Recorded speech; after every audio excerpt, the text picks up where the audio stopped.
Rafael Correa no ha parado de tuitear sus opiniones, críticas y denuncias después que el gobierno de Lenín Moreno, antiguo aliado político, por cierto, hoy opositor, anunció las medidas económicas, entre ellas el retiro de los subsidios al combustible, lo que ha provocado, como saben bien ustedes, las masivas protestas. Y a río revuelto, expresidente inspirado, a tal punto que abrió un hilo el fin de semana que quisiéramos explorar juntos con ayuda de Guillermo Lasso, empresario, ex candidato presidencial del Ecuador y nos acompaña desde Guayaquil. Guillermo, ¿cómo estás? Un gusto saludarte. Ahí lo vemos, retomo la página de Rafael Correa que estábamos poniendo en pantalla. Leo rápido el primer punto de su tuit. Dice: frente a las tonterías económicas que se dicen y hacen con mucha valentía, aquí les doy, dice, imprescindibles precisiones. La primera precisión dice que la liberación del precio de los combustibles permite recuperar al país 1.300 millones de dólares. Dice que eso es falso. La eliminación de subsidio no crea riqueza, solo la redistribuye. Los 1.300 millones que pagaba el Estado ahora los pagarán los ciudadanos. Solo empiezo por ese punto para escuchar tu opinión.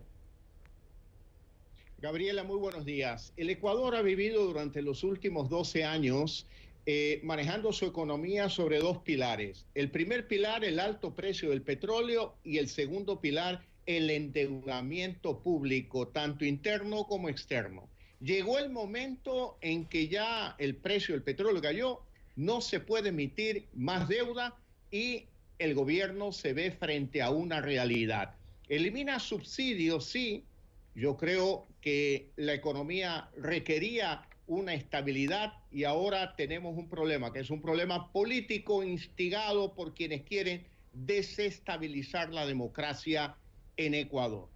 Dice Correa que se debe a la pesada herencia recibida, que es el argumento que da hoy el gobierno y las autoridades. Él dice que es falso porque en 2 años redujeron ingresos fiscales, cortaron fuentes de financiamiento y aumentaron gasto, todo un cóctel molotov. En los 10 años del gobierno de Correa, el gasto público subió de un 22% a una cifra superior al 40%. Hoy el nivel está en alrededor de un 38, 37%, y ese es el gran problema de la sociedad ecuatoriana. Un gobierno que gasta demasiado y que hoy no tiene recursos y que no le queda más que tomar una serie de medidas que son definitivamente fuertes, duras, pero reconocen la realidad de la economía ecuatoriana. Cuando se habla de paquetazos, hay que recordarle al señor Correa que durante su gobierno se reformó el sistema tributario en más de 20 veces, creando impuestos sobre impuestos para todos los ciudadanos. ¿Por qué? Porque no le alcanzaba la chequera para seguir gastando. Él dice: ¿quién cree que sacrifica mayor proporción de su ingreso para llenar el tanque? Fidel Egas o usted. Habla de que las medidas son un atentado a la tan necesaria justicia. Ese es otro sofisma de Correa, que es la manera de desviar la discusión del tema. El hecho real es que el modelo económico de él es un modelo económico parecido al de Venezuela. Y la verdad que el Ecuador tiene que producir un cambio para generar futuro y bienestar, especialmente para los jóvenes ecuatorianos. Guillermo, es importante decir que en cualquier país en donde hemos visto esta experiencia de retiro de subsidios a los combustibles, y desafortunadamente Latinoamérica ha tenido muchos casos como ese, pues lo que sigue son las protestas. Mi pregunta para ti: ¿debió haber hecho las cosas diferente el gobierno del presidente Moreno porque sabemos cuál es la típica reacción, o lo hizo de la manera correcta?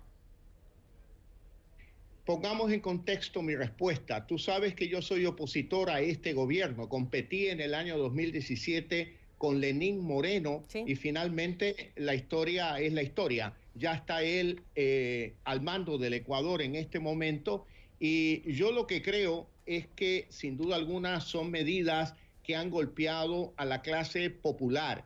Esta clase popular, hoy representada por los sectores indígenas, deberían de sentarse en una mesa de diálogo con el gobierno y no dar lugar a lo que está sucediendo en el Ecuador. Actos de paralización, bloqueos, paros, protestas, violencia, caos. Y atrás de eso hay personajes que quieren pescar al río revuelto, que quieren desestabilizar la democracia. Siendo opositor del gobierno de Moreno, hoy creo que todos en el Ecuador debemos unirnos para buscar soluciones a los problemas y sobre todo defender la democracia para que aquellos que dañaron la economía en el Ecuador no pretendan ahora volver por más, desestabilizando la democracia ecuatoriana. Eres sí de opositor, pero también eres ecuatoriano. ¿Te preocupa que la autoridad no muestre sensibilidad en los futuros ajustes por las consecuencias que podría acarrear?